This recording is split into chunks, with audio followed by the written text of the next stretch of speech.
আসসালামু আলাইকুম মুসলমান ভাইরা, হিন্দু ভাইদের নমস্কার, অন্যান্য জাতির আন্তরিক শুভেচ্ছা রইল। তো আজকে আপনাদের মাঝে নিয়ে আইছি মন্ত্র। দেখবেন গাড়ির ঘোড়ায় চলে পড়ে যায়, হাত পাও ফেটে যায়, হাড্ডি ফেটে যায়।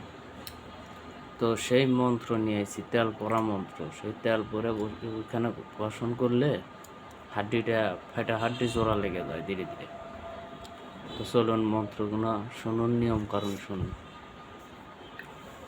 প্রথমত শনিবার মঙ্গলবারের দিন পাথরের পাত্রতে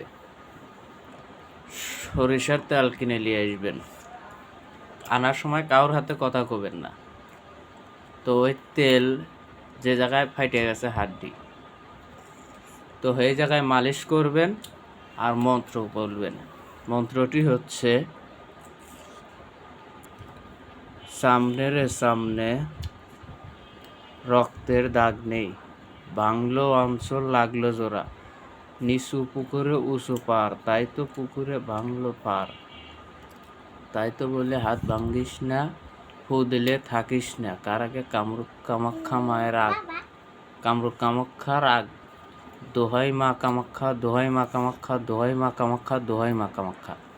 এই মন্ত্রটি যে জায়গায় ফাটা হাত, তো এই জায়গাটি মালিশ করবেন আর একবার করে ফু দিবেন।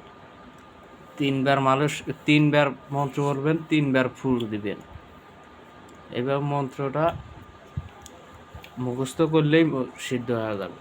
গুরুবিদ্যা মন্ত্র এগুলো। মালিশ করার সময়, আমি আবারও বলছি, মালিশ করার সময় তিনবার মন্ত্র বলবেন। একবার মন্ত্র বলবেন, একটা ফু দিবেন, একবার মন্ত্র বলবেন, আবার ফু দিবেন, আবার মন্ত্র বলবেন, আবার ফু দিবেন। তো শনিবার মঙ্গলবার দিন দেখে এই দিক করবেন। 3 দিন যদি করেন, আপনি 3 দিন ঝাড়া ফেক করার পরে আপনি 7 দিন পরে এক্সো করে দেখবেন যে ফাটা হাড় জোড়া লেগে গেছে। তবে আমার ভিডিও যদি ভালো লেগে থাকে তো লাইক, শেয়ার, সাবস্ক্রাইব করে দিবেন। সবাই ভালো থাকবেন।